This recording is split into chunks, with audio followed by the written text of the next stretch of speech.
দেখুন, প্রাক্তন রাজ্য সরকারের প্রাক্তন মুখ্যমন্ত্রী মমতা বন্দ্যোপাধ্যায়ের শুরু করে যাওয়া বিভিন্ন সামাজিক সুরক্ষার যে স্কিমগুলি সাধারণ মানুষ যাদের এই আর্থিক সুরক্ষা প্রয়োজন তারা পেতেন, চারপাশ থেকে অভিযোগ আসছে মানুষ কিন্তু চূড়ান্ত হয়রান হচ্ছেন এবং সামাজিক সুরক্ষা স্কিমগুলি তারা পাচ্ছেন না।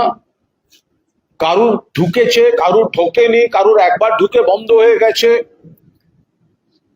লক্ষ্মীর ভান্ডারের বদলে অন্নপূর্ণা ভান্ডার দিতে গিয়ে অনিশ্চয়তায় চলে গেছেন অনেকে। বার্ধক্য ভাতা থেকে শুরু করে বাকি বিভিন্ন ভাতা, স্বাস্থ্যসাথী যারা পেতেন তারা অনিশ্চয়তায় চলে গেছেন, কারণ আয়ুষ্মান ভারতে সবটা পাওয়া যাচ্ছে না। ফলে এই রাজ্যে মমতা বন্দ্যোপাধ্যায় কয়েক কোটি মানুষের পাশে থাকার জন্য যে সামাজিক সুরক্ষা স্কিমগুলি শুরু করেছিলেন, এই 2-3 মাসের বিজেপি সরকারের আমলে সেগুলি অনিশ্চয়তার মধ্যে পড়ে গেছে। অনেক গরিব মানুষ টাকার অপেক্ষায় বসে আছেন, সাহায্যের অপেক্ষায় বসে আছেন, বিভিন্ন জটিলতায় ছুটে বেড়াচ্ছেন। বেশ কিছু জায়গা থেকে আমরা বিক্ষোভের খবর পাচ্ছি। অবিলম্বে সরকারকে, মমতা বন্দ্যোপাধ্যায় যত মানুষের জন্য যে যে সামাজিক সুরক্ষা শুরু করেছিলেন স্কিমগুলি, তাদের সেই অধিকার ফিরিয়ে দিতে হবে। এগুলি ছিল মানুষের অধিকার। কত গরিব মানুষ, কত বয়স্ক মানুষ, কত প্রবীণ মানুষ, কত অবসরপ্রাপ্ত মানুষ, কত বর্ষিয়ান মানুষ, আবার কত যারা তুলনায় কম বয়স, তারা বিভিন্ন পেশায় অথবা যুবসাথী বা বিভিন্ন স্কিমে যারা আর্থিক সুরক্ষা পাচ্ছিলেন তারা গভীর সংকটে পড়ে গিয়েছেন। আমরা মমতা বন্দ্যোপাধ্যায় নেতৃত্বাধীন সর্বভারতীয় তৃণমূল কংগ্রেসের তরফ থেকে আমরা সরকারকে বলছি, অবিলম্বে যারা উপকৃত হতেন তাদের সেই অধিকার ফিরিয়ে দিন। বার্ধক্য ভাতা থেকে শুরু করে, বিধবা ভাতা থেকে শুরু করে, লক্ষ্মীর ভান্ডার যারা পেতেন আপনারা অন্নপূর্ণা নাম করে এখন বন্ধ করে ফেলেছেন। আরে যারা পাচ্ছে তাদের দিন। কোথাও কোনো ভুল ত্রুটি থাকলে একজন দুজন যাদের বাদ দেওয়ার বাদ দেবেন, আপনারা বন্ধ করে রেখেছেন কেন? প্রায় 100 সামাজিক স্কিম যারা মমতা বন্দ্যোপাধ্যায় যাদের কথা ভেবে এই সুরক্ষা স্কিমগুলি করেছিলেন, অবিলম্বে তাদের সামাজিক সুরক্ষা, আর্থিক সুরক্ষার জন্য এগুলো চালু করা উচিত। বিরোধী দল যাদের স্বীকৃতি দিয়েছে বিজেপি, তারা এসব নিয়ে বলবে না। তারা তো ব্যাকডোর দিয়ে বিজেপির মদতে, স্পিকারের আশীর্বাদে শুধু বিরোধী দলের স্বীকৃতি, পদ, কমিটি, চেয়ার এসব নিয়ে ব্যস্ত। এই জন্যই তো তাদের স্বীকৃতি দিয়েছে। মানুষের কথা বলার জন্য মমতা বন্দ্যোপাধ্যায়ের নেতৃত্বাধীন আমরা রয়েছি সর্বভারতীয় তৃণমূল কংগ্রেসে। আমরা সরকারকে বলছি, আপনাদের আশীর্বাদ ধন্য, আপনাদের খুশি করতে যাওয়া এই বিরোধী দল, তারা গলায় বোকলেস পরে বসে আছে এই কজন। কিন্তু আমরা আপনাদের বলছি, অবিলম্বে মমতা বন্দ্যোপাধ্যায় যে স্কিমগুলি শুরু করে গেছিলেন, যারা অনিশ্চয়তার মধ্যে পড়েছেন, যাদের টাকা বন্ধ হয়েছে, যারা দেরিতে অসুবিধায় পড়েছেন, একটা ক্যালকুলেশনে এসে যায়, সাংসারিক বাজেটে এসে যায়, তা আচমকা এবার টাকা ঢুকছে না, অপেক্ষায় মানুষ ছটফট করছেন, মা বোনেরা বিক্ষোভ করছেন। তাহলে আপনারা সব তুলতে গেলেন কেন? কেন স্বাস্থ্যসাথী তুলে মানুষকে বিভ্রান্ত করে দিয়ে আপনারা আয়ুষ্মান ভারত আনলেন? আমরা তো গোড়া থেকে বলেছি আয়ুষ্মান ভারত সকলের পাবে না। এখন আপনারা বলছেন নতুন বিমা আনবো। আরে নতুন বিমা আনার কি আছে? স্বাস্থ্যসাথীটা চালু রাখলেই তো। কেন আপনারা লক্ষ্মীর ভান্ডার বন্ধ করতে গিয়ে আপনারা অন্নপূর্ণা ভান্ডারের এমন গল্প শোনালেন যে অর্ধেক মানুষ পাচ্ছেন না? Thank you. ফলে আমরা দাবি করছি, অবিলম্বে সরকার পক্ষ শুধুমাত্র তৃণমূল ভাঙা বা তৃণমূলের একটা অংশকে ঢাল হিসেবে ব্যবহার করা, যাতে সরকারের বিরুদ্ধে আন্দোলন, সরকারের বিরুদ্ধে বিরোধীরা সরব না হয়, সেসব না আপনারা করে সময় নষ্ট করছেন। মানুষের কাজটা আগে করুন। যে কাজটা মমতা বন্দ্যোপাধ্যায় করে দিয়ে গেছেন, আপনারা তাকে এইভাবে অনিশ্চয়তায় ফেলবেন না।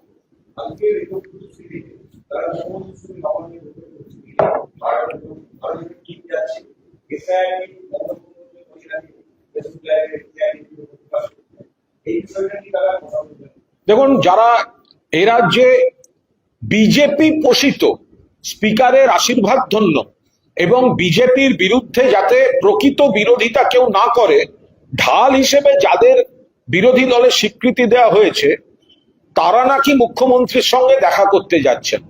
একদিকে দিল্লিতে ওই বিশ্বাসঘাতক কিছু সাংসদ, তারা কখনো প্রধানমন্ত্রী, কখনো স্বরাষ্ট্রমন্ত্রী, কখনো এই মুখ্যমন্ত্রী, তাদের কাছে যাচ্ছেন।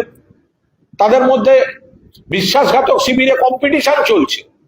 দিল্লি থেকে এমপিরা বলছেন আমরা শুভেন্দু বাবুর সঙ্গে বসে এই খেলাম, সে বিরাট সব পদ, পঞ্চব্যঞ্জনের লাঞ্চ। তো ফলে আবার এখানকার যারা বিজেপির বি টিম, তারা বলছে দিল্লির বিজেপির বি টিম লাঞ্চ করে ফেলেছে, আমরা কেন পিছিয়ে গেলাম, আমাদের সঙ্গে একটু দেখা করতে হবে, প্রেস্টিজ চলে যাচ্ছে। আরে এসআইআর আর অন্য কিছু নিয়ে যদি সরব হতে হয়, হাউসের মধ্যে সরব হননি কেন? কেন হাউসের মধ্যে সরব হননি? মমতা বন্দ্যোপাধ্যায় সরব হয়েছেন, আমরা সরব হচ্ছি আমাদের মতো করে। তার জন্য শুভেন্দু বাবুর কাছে যেতে হচ্ছে, অথচ বিধানসভায় বিধায়ক হয়ে এসছেন তৃণমূল কংগ্রেসের। এই ইস্যুটা তো একদিনও বলতে দেখলাম না। আমরা প্রথম দিন থেকে বলছি এসআইআর এখন এতজনের নাম বাইরে পড়ে আছে, কেন অবিলম্বে তাদের ন্যায় বিচার হবে না?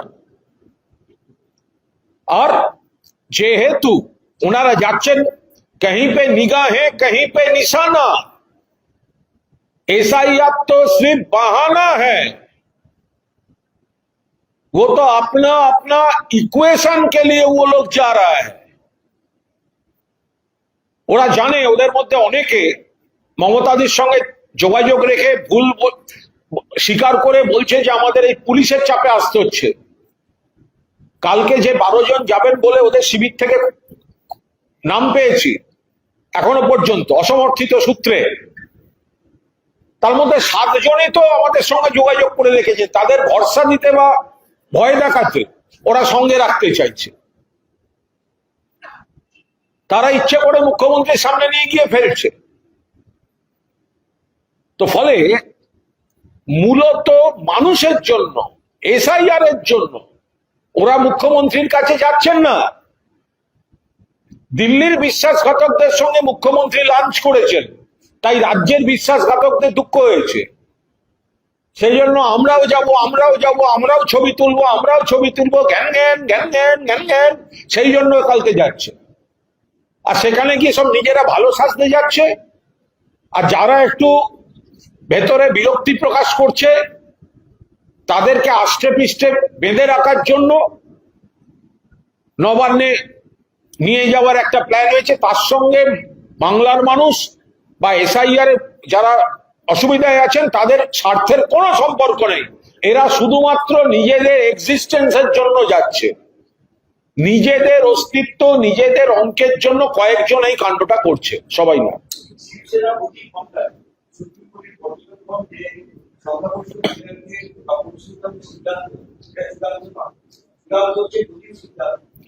দেখুন, এই বিষয়টি যেহেতু বিচারাধীন, এ বিষয়ে কোনো মন্তব্য করব না। শুধু একটা কথাই বলবো, যেটা আমরা প্রথম থেকে বলে আসছি, যে আমরা মনে করি যে সংসদীয়, পরিষদীয় বা যে আইন কানুন, নিয়ম নীতি সব আছে, তাতে এই জনপ্রতিনিধিরা তাদের বিষয়টা মূলত মাদার পার্টি, আসল পার্টি হচ্ছেন আসল শক্তি এবং নির্ধারক। মাদার পার্টির বাইরে গিয়ে আমরা যারা সেই পার্টির প্রতীকে জিতে আসছি, সেখানে আমরা 1 জন থাকলাম না 11 জন থাকলাম না 111 জন থাকলাম না 211 জন থাকলাম, এটা বড় কথা নয়। নিয়ম বলছে আমাকে যে দল সিম্বল দিয়ে জিতিয়েছে, আমি যার হয়ে জিতে এসছি, সেই পার্টির মূল শক্তি হচ্ছে মূল আধার। এর বাইরে এই পরিস্থিতিতে বিচারাধীন বিষয়ে একটি শব্দ বলবো না। সুপ্রিম কোর্টের যে আজকের অবজারভেশন, আমরা শুধু এটুকু বলছি যে আমরা তো গোড়া থেকেই এই কথাটি বলে এসেছি, এর বাইরে আর কোনো কথা বলবো না। আমি বলছি আবার, যেহেতু বিষয়টি বিচারাধীন, ফলে আমরা এই নিয়ে কোনো মন্তব্য করব না। আমরা মানুষ, আমাদের দলের কর্মী এবং মানুষ, তাদের প্রতি আমাদের পূর্ণ আস্থা ভরসা আছে, ফলে যে কোনো পরিস্থিতিতেই আমরা আত্মবিশ্বাসী। কিন্তু বিচারাধীন বিষয়, এইগুলো নিয়ে কোনো মন্তব্য করব না।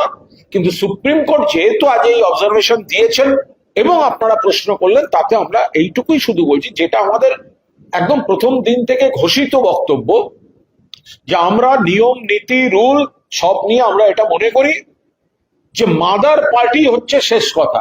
মাদার পার্টি যাদের নিজের সিম্বল দিয়ে পাঠিয়েছে, তারা নির্ধারণকারী শক্তি নয়। নির্ধারণকারী শক্তি হচ্ছেন মাদার পার্টি, মূল পার্টি। এটা রীতি, এটাই নীতি, এটাই রুল, আমরা এটাই বিশ্বাস করেছি। এর বাইরে বিচারাধীন বিষয় আমরা কোনো মন্তব্য করব না।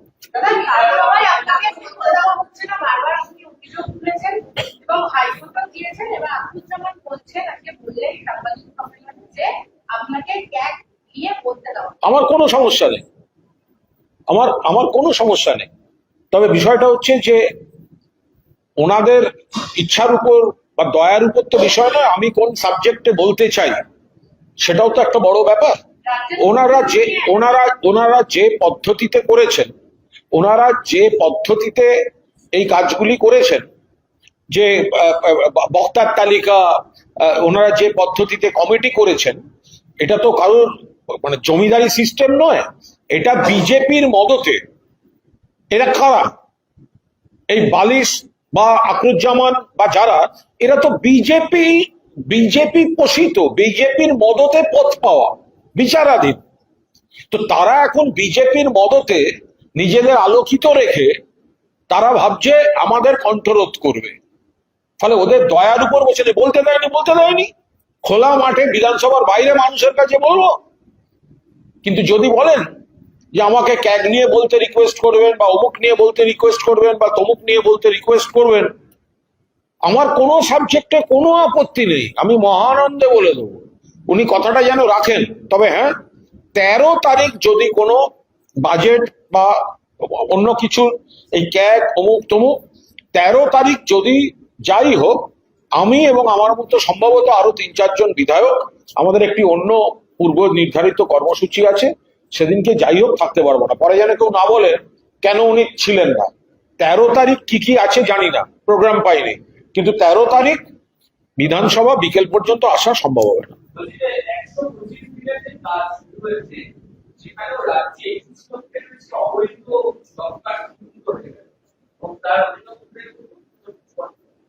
আমি বলতে পারবো না, প্রশাসনিক বিষয় যারা দেখার তারা দেখবেন।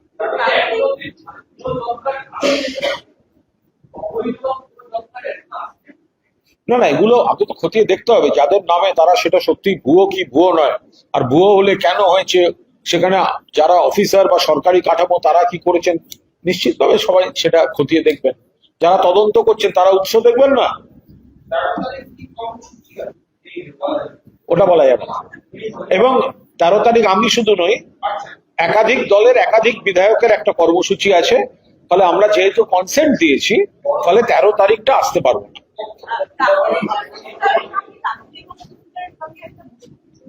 কার?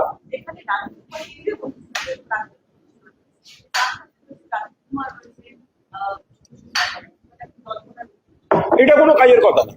ধরুন সংসদ ভবন, সব দলের সবাই যাতায়াত করেন, আমরা বিধানসভায় আসি, কত দলের কতজনের সঙ্গে দেখা সাক্ষাৎ হয়, যাদের সঙ্গে রাজনৈতিক চূড়ান্ত মতপার্থক্য, তাদের সঙ্গে দেখা হয়ে যায়।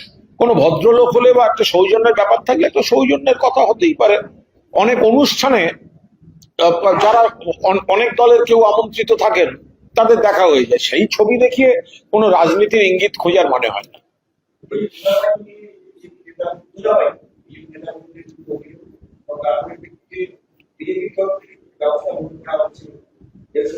ওগুলো সব আই ওয়াশ, লোক দেখানো। বিজেপির মধ্যে একটা তোলাবাজির প্রবল যে সমস্যা চলছে, সেটা যে প্রমাণিত সত্য, সেটা তাদের নেতাদের কথাতেই বোঝা যাচ্ছে। পাড়ায় পাড়ায় এসব হচ্ছে, জেলায় জেলায় এসব হয়েছে। ফলে বিজেপি নেতারা মুখে এক কথা বলছেন, ভালো ভালো কথা বলছেন, সেগুলো তাদের কর্মীরা, সে তৎকাল বিজেপি হোক বা অমুক বিজেপি, তারা এসব শুনছে না, তারা এই ধরনের ক্রিয়াকলাপ চালিয়ে যাচ্ছে। 100%। যদি তোলাবাজি হয়ে থাকে তো তাহলে শুধু বিজেপি সাসপেন্ড করার কি, তাদের তো পুলিশের হাতে তুলে দিয়ে অ্যারেস্ট করানো উচিত।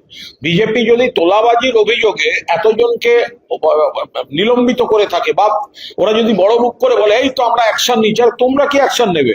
তোমরা তোমরা তোমরা তো সেই বউবাজার বিস্ফোরণের কেস হল, সিপিএম এর বউবাজার বিস্ফোরণ রশিদ কেলেঙ্কারি কেস, 6জন রাজ্য নেতাকে সিপিএম সাসপেন্ড করলো, কিন্তু পুলিশ দিয়ে অ্যারেস্ট করালো না।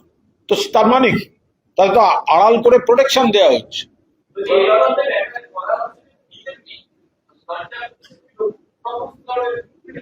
আরে যারা পুরোনো দিনের বিজেপি কর্মী, তাদের তো খুব খারাপ দিন আসছে, তাদের তো পুরো তৃণমূলকেই মেনে চলতে হবে।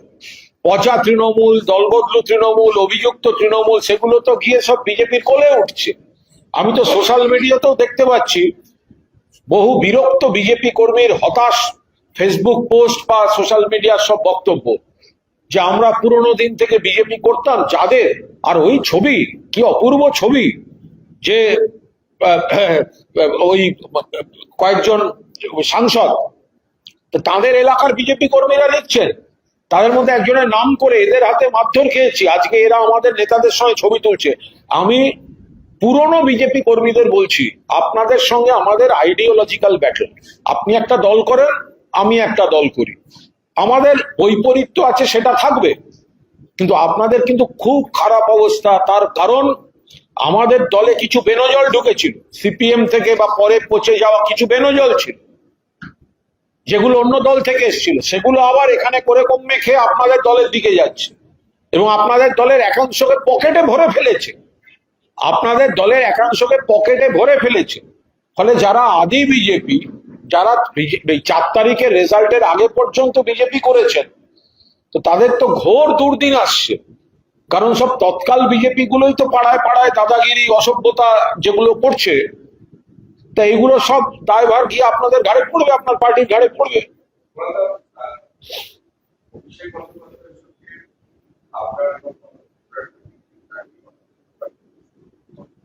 ধরুন আমি একটা কথা বলি, দল বিভিন্ন প্রতিকূলতা এবং চক্রান্তের মধ্যে পড়েছিল রেজাল্ট বেরোনোর পর। সেই সময় মমতা বন্দ্যোপাধ্যায়ের নেতৃত্বে আমরা সবাই দলকে কিভাবে ঠিকঠাক রাখা যায়, কর্মীদের প্রোটেকশন দেওয়া যায়, চারপাশে নানা সমস্যা, তো সেগুলো থেকে সেই সময় যা যা করা উচিত বলে মনে হয়েছে আমরা সবাই নানাভাবে আলোচনা করেছি। এবার দলের ভেতরের আলোচনাগুলো তো আমি বাইরে সেভাবে কখনো বলতে পারি না। এবার মদন মিত্র তিনি কোনো একটি আলোচনার কিছু অংশ বাইরে এনেছেন, সেটা অনভিপ্রেত। আমি মদনদাকে বললাম যে মদনদা, ওইভাবে এগুলো যখন আমরা সবাই কোনো বিষয়ে আলোচনা করি, আর একটি বিষয় যে মদনদা বলেছেন, শুনলাম যে অভিষেক বন্দ্যোপাধ্যায় নাকি বলেছেন যে যাতে বিজেপি মামলা প্রত্যাহার করে নেয় সেটা দেখার জন্য। অভিষেক বন্দ্যোপাধ্যায় একবারও সেই কথা বলেননি। আর বিজেপি মামলা প্রত্যাহার করবে, মানে এজেন্সি মামলা প্রত্যাহার করবে কি করবে না, সেটা তো আর আমাদের হাতেরও বিষয় নয়। ফলে ওই ওই ওই ওই ধরনের কোনো ব্যাখ্যা এটা ঠিক নয়। আর একটা টিম তখন কাজ করছিল, তখনও মদনদার কাছে ইডির চিঠিটা আসেনি, যেটা বৌদিদের জড়িয়ে একটা চাপে ফেলে দিয়েছিল। তাহলে মদনদা একটা টিম আমাদের সার্কেলের মধ্যে, সেই সময় যদি আমি, মদনদা বা অভিষেক আমরা কোনো বিষয়ে দলের স্বার্থে কোনো আলোচনা করেও থাকি, তার কোনো অংশ বিশেষ বাইরে বলে দেয়া বা কোনো জায়গায় যেটা হয়নি সেরকম একটা ন্যারেটিভ যদি তৈরি হয়ে যায়, সেটা দুর্ভাগ্যজনক। সেটা আমি মদনদাকে আজ নিজেও বলেছি। আমি এই নিয়ে কোনো মন্তব্য করছি না।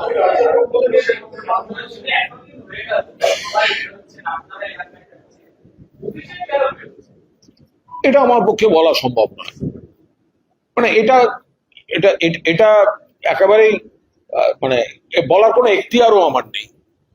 মানে কে কোথায় যাবেন, কে কোথায় যাবেন না, কে কখন যাবেন বা কে কখন যাবেন না, এটা কি করে বলবো?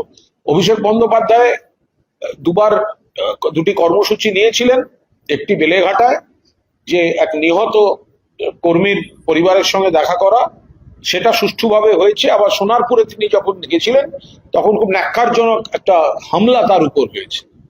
এটা বাস্তব, বাকিটা আমি কি করে বলবো?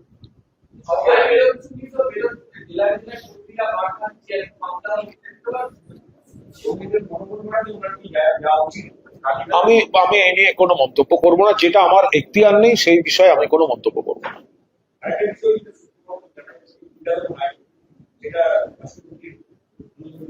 হ্যাঁ, এটা একটা খুব বিপজ্জনক জিনিস শোনা গেছে।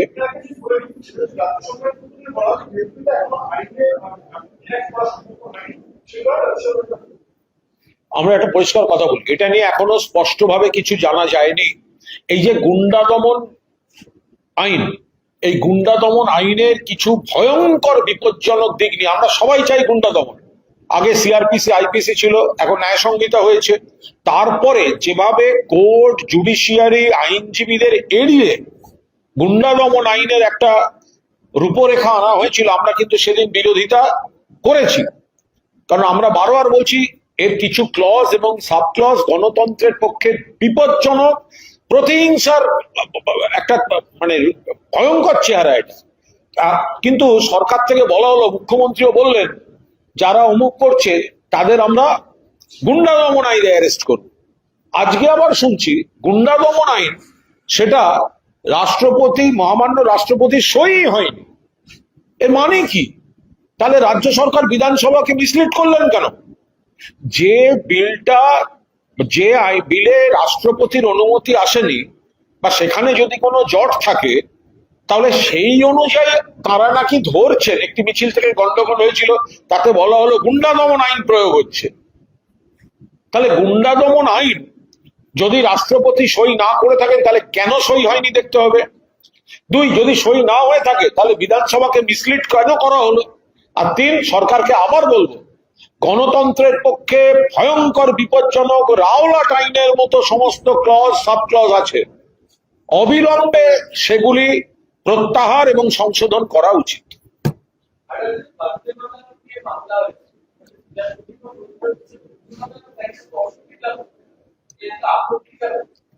আরে জনগণমন তো আমরা প্রথম অনুচ্ছেদটা গাই। জনগণমন তো প্রথম অনুচ্ছেদ গাওয়া মানে কি গানটাকে অসম্মান করা? জনগণমন অধিনায়ক, এটি তো এর আরো স্তবক আছে। তা আমরা তো প্রথম অংশটি গাই, যেটি আনুষ্ঠানিকভাবে 52 সেকেন্ডে। তো তার মানে তো এই নয় যে পুরো গানটাকে কেউ অসম্মান করছে। বন্দে মাতরম আমাদের রক্তে, শ্বাস প্রশ্বাসে। কিন্তু বন্দে মাতরমের 6টি স্তবক যদি গাইতে হয়, সেটা যে কোনো অনুষ্ঠানেও একটা সময় সাপেক্ষ ব্যাপার এবং আনুষঙ্গিক কিছু। কিন্তু তার জন্য কারো শ্রদ্ধা বা সম্মান কম দেখাচ্ছে, এটা ভাবার কোনো কারণ নেই। একটা সরকারি অনুষ্ঠানে মানে 6টা স্তবক, বন্দে মাতরম এবং পূর্ণাঙ্গ জনগণ যদি হয়, তাহলে কি কি হবে বুঝতে পারছেন? তো বাস্তবচিত যারা এই গোটা বিষয়টা দেশের সিনিয়ররা যা করেছেন, তো তারা তো একটা বাস্তবচিত করেছেন। তো বন্দে মাতরম যদি একটি স্তবকও গাওয়া হয়, তাতেও তো বন্দে মাতরমের যে মূল স্পিরিট, সেটা তো একদম যথার্থভাবে প্রতিফলিত থাকছে। আমরা 6টা স্তবকও গাইতে প্রস্তুত, একটা স্তবকও, এটা নিয়ে বিতর্কের কোনো অবকাশ নেই। কিন্তু 6টা স্তবকই গাইতে হবে, তাহলে জনগণের তো তাহলে তো পুরো দস্তু সবটা গাওয়া উচিত।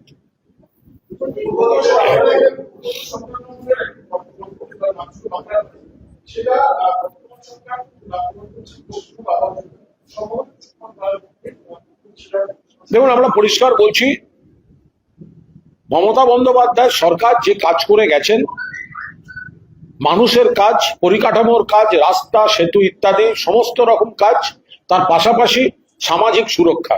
তো নতুন সরকারের তো কাজ কিছু নতুন করার নেই বা করার কোনো সদিচ্ছাও নেই। তারা শুধু নাম বদলে বদলে চালাচ্ছেন। কন্যাশ্রী হলো, বলছেন কন্যা রত্ন। আর যদি ক্ষমতা থাকে আপনারা ভালো কিছু চালু করুন না নতুন, যেগুলো মমতা ব্যানার্জি করে গেছেন। শুধু নাম বদলে বদলে কিভাবে চলে? বিজেপি তো আমরা দিল্লিতেও দেখেছি, নাম পাল্টে দেয়া, শহরের নাম, স্টেশনের নাম, রাস্তার নাম, সরকারি প্রকল্পের নাম। আপনারা বাংলার সরকারি প্রকল্প যেগুলো মমতা বন্দ্যোপাধ্যায় করে গেছেন তাদের নাম চেঞ্জ করতে পারেন, কিন্তু মানুষের মন থেকে মমতা বন্দ্যোপাধ্যায়ের অবদান সেটা আপনারা মুছে ফেলতে পারবেন। আমার কোনো মন্তব্য নেই।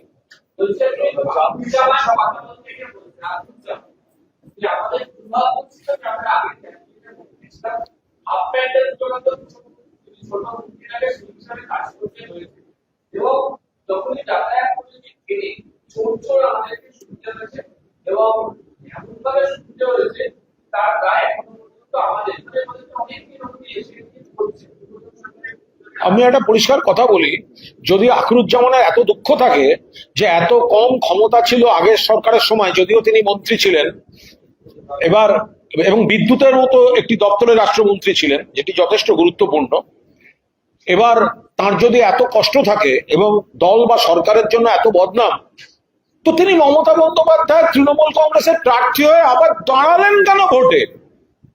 যদি মমতা বন্দ্যোপাধ্যায় সরকার কাজ না করে থাকে, যদি তিনি মন্ত্রী হয়ে কোনো ক্ষমতা তার না থাকে, যদি আগের সরকার আগের দল সব এত খারাপ, মানুষ বিরক্ত হয়, তাহলে তিনি আজকে এইখানে বসে যে কথা বলছেন, সাংবাদিকদের সামনে তৃণমূলকে ইঙ্গিত করে বড় বড় কথা বলছেন, তিনি ভোটে দাঁড়ালেন কেন? তৃণমূলের প্রার্থী হয়ে দাঁড়ালেন কেন? মমতা ব্যানার্জির প্রার্থী হয়ে দাঁড়ালেন কেন? এক নম্বরের গদ্দার মির্জাফর বিভীষণ। আজকে মনে পড়ছে তোমার যেদিন মন্ত্রী হয়ে ক্ষমতা কম ছিল, তো সেদিনকে ইস্তফা দেননি কেন? কেন ইস্তফা দেননি? কেন ছেড়ে দেননি মন্ত্রিসভা? যেদিন মনে হয়েছে দল থাকলে দলের সমালোচনা শুনতে হবে, তাহলে তারপরে আবার দাঁড়ালেন কেন? প্রচারে মমতা বন্দ্যোপাধ্যায়ের ছবি লাগালেন কেন? কেন তৃণমূল কংগ্রেসের ঘাসের ওপর জোড়া ফুল নিয়ে লড়লেন? কেন লড়েছেন? ফলে তিনি বিধায়ক, তৃণমূলের কর্মীদের পরিশ্রমে জিতে আসা বিধায়ক, তৃণমূলের ভোটারদের ভোটে জিতে আসা বিধায়ক, মমতা বন্দ্যোপাধ্যায়ের দেওয়া সিম্বলে জিতে আসা বিধায়ক। আগে যদি অতীত তুলে থুতু ফেলতে যান, ওপর দিকে থুতু তুললে থুতুটা কিন্তু আখরুজ্জামান নিজের মুখে পড়ে, এটা মাথায় রাখবেন। কই মদন মিত্র তো মন্ত্রী ছিলেন না, তো মদন মিত্র তো তা সত্ত্বেও তো তৃণমূলের সঙ্গেই থেকে গেছে, তো কিছু বলেননি তখন। এখনো তো মদন দা সেই ব্যাপারে বলেননি। মদন দাকে ডিস্টার্ব করেছে ফ্যামিলির লোককে ইডি চিঠি দিয়ে, সেই জন্য মদন দাকে একটা স্ট্যান্ড নিতে হয়েছে, কিন্তু আখরুজ্জামানদের মতো মদন মিত্র করেননি কখনো।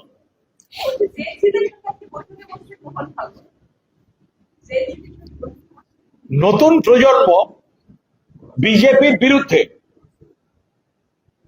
জেন জি যে স্বপ্ন নিয়ে এগোতে চান, তাদের চিন্তা ভাবনা বিজেপি হচ্ছে দমন পীড়ন।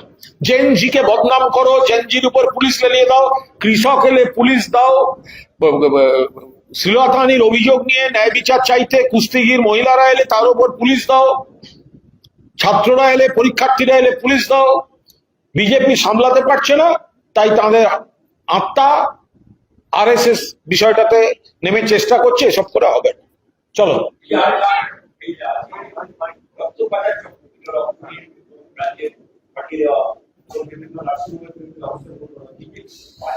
স্বেচ্ছায় রক্তদান শিবির মানুষ স্বতঃস্ফূর্ত ভাবে করেন, সমাজ সেবার জন্য করেন, আমরা সবাই করি। আমি তো বহুবার বহু জায়গায় রক্ত দিয়ে বেড়াই, 6 মাস গ্যাপ হয়ে গেলে একবার রক্ত দিয়ে দিই, শরীর ভালো থাকে, আর একজনকেও হেল্প করা যায়। কিন্তু আমাদের মতো অসংখ্য অর্গানাইজার বা রক্তদাতাদের আবেগের সুযোগ নিয়ে যে বা যারা সেই রক্ত বাইরে পাচার করছেন বা বিক্রি করছেন, কঠোরতম শাস্তি। সেখানে কোনো রাজনীতির দল মত রং দেখা উচিত না। যারা এই ব্যবসায় জড়িত, যারা পাচারে জড়িত, প্রত্যেককে কড়া ব্যবস্থা নেওয়া উচিত। তারা বলো বলছি যে টাকার বয়স যাদের তাদের বয়স বাড়িয়ে দেখিয়ে তাদেরকে রক্তদান করতে বাধ্য করা হচ্ছে, এবং এটা প্রশাসনিক বিষয়, এটা এটা এটা এটা এটা রাজনীতির বিষয় নয়, এটা অপরাধ। প্রশাসনের দেখা উচিত, সেই স্কুলের টিচাররা বা অভিভাবকদের দেখা উচিত, কোনো অবস্থাতেই এটা আমরা কেউ সমর্থন করি না।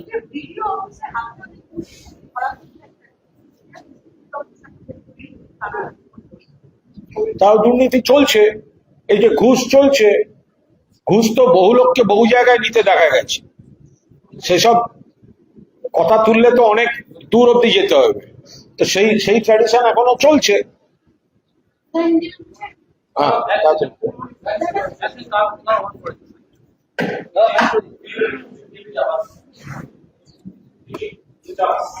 दादा आपने जिस तरह से दावा किया है कि ममता बनर्जी के टाइम पे जो स्कीम उसका नाम बदल गया या उसका स्वरूप बदल गया भाजपा सरकार ने, लेकिन कई लोगों से उसका बेनिफिट। देखिए, ममता बनर्जी का टाइम में ममता बनर्जी जो स्कीम स्टार्ट किया था, ये एक तो इंफ्रास्ट्रक्चरल डेवलपमेंट, जो रोड्स, ब्रिजेस एक्सेट्रा, लेकिन ये एकदम पर्सनलाइज्ड फैमिली वाइज जो स्कीम्स था, कन्याश्री से लेकर लक्ष्मी भंडार, स्वास्थ्य साथी, करीब 100 स्कीम्स। अभी क्या हो रहा है, एक तो भाजपा नए कुछ उनका द्वारा नहीं होता है, वो सिर्फ नाम बदल कर रहा है। और दूसरी और डेंजरस, कई स्कीम को अभी तो बंद हो चुका है, पब्लिक वेट कर रहा है, वो तो अलॉटेड फंड वहां पर नहीं आता है। जो लक्ष्मी भंडार बंद करके जो अन्नपूर्णा, तो कहाँ है अन्नपूर्णा? कई जगह पे तो एजिटेशन हो रहा है, ये तो स्मूथ होना चाहिए। ममता बनर्जी उनके सरकार में टाइम में जो पब्लिक को जो रिलीफ दिया था, सोशल फाइनेंशियल प्रोटेक्शन दिया था, ये अनसर्टन कर दिया ये भाजपा गवर्नमेंट।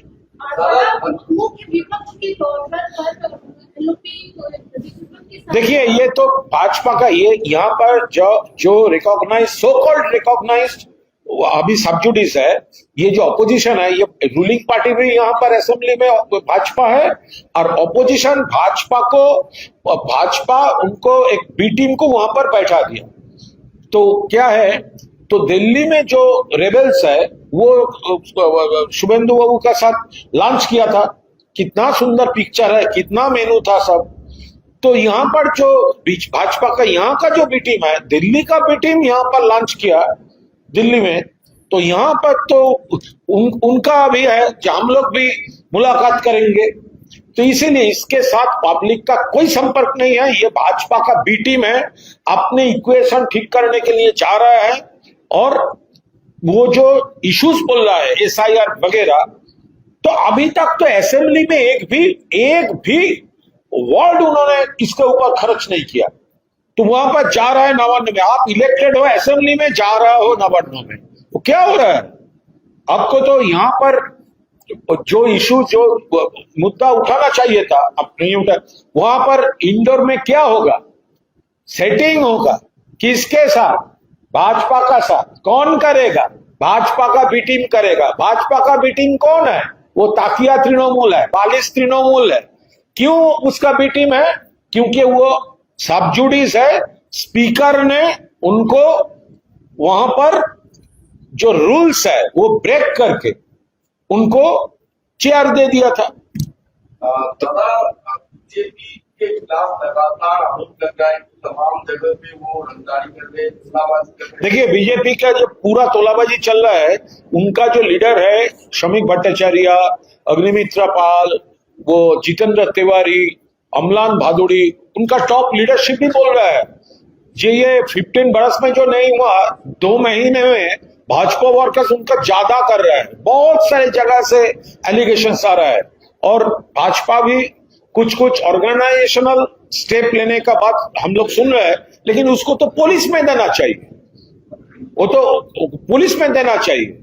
ये पूरा तोलाबाजी गवर्नमेंट अलाउ कर रहा है। भाजपा का वन सेक्शन, सब लोग नहीं, वन सेक्शन पूरा। देखिए ना, तृणमूल का जो कुछ लोगों का, पूरा तो नहीं, कुछ लोगों का बहुत नाम हुआ था तोलाबाजी के लिए, तो भाजपा का तोलाबाज ने तृणमूल का जो तोलाबाजी किया था उसका ऊपर तोलाबाजी, डबल डे का तोलाबाजी कर रहा है। तो इसीलिए अभी भाजपा में भी अंदर से बहुत आवाज आ रहा है, ये ठीक नहीं हो रहा है।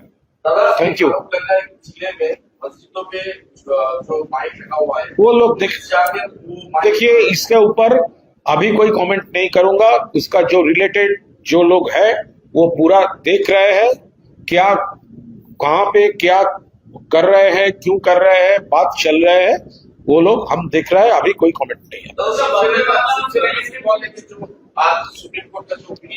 देखिए, सुप्रीम कोर्ट का ओपिनियन के बारे में शिवसेना का आज मैं कोई कमेंट नहीं करूंगा। सिर्फ एक बात, ये तो हम लोगों का पहले से सेम स्टैंड है। जो हम लोग जो यहाँ पर इलेक्टेड है, ये हम कौन है, हमका कितना साथ है, ये मैटर नहीं करेगा। हमारा मदर पार्टी, मेन पार्टी जो है, ये ओरिजिनल डिसीजन मेकिंग है। Main party is the main force. ये तो हम लोग कई दिन से यही हमारा स्टैंड है, लेकिन आज के ऊपर हमारा कोई अलग कमेंट नहीं है। वंदे मातरम हम लोग रेस्पेक्ट करते हैं, हमारा सांसों में वंदे मातरम है। अब देखिए, ये जो जन गण मन है, हम एक पैरा गाते हैं 52 सेकेंड्स का, लेकिन जन गण मन तो पूरा बड़ा गीत है, वंदे मातरम भी बड़ा गीत है। इस 6 पैरा गाने से कोई प्रॉब्लम नहीं है, लेकिन ये टाइम और रिलेटेड कुछ फैक्टर्स है। लेकिन ये जो एक स्टैंजा है, एक पैरा है वंदे मातरम, उससे भी सेम हमारा जो मातृवंदना का जो स्पिरिट है, वो तो रिफ्लेक्टेड हो ही रहा है।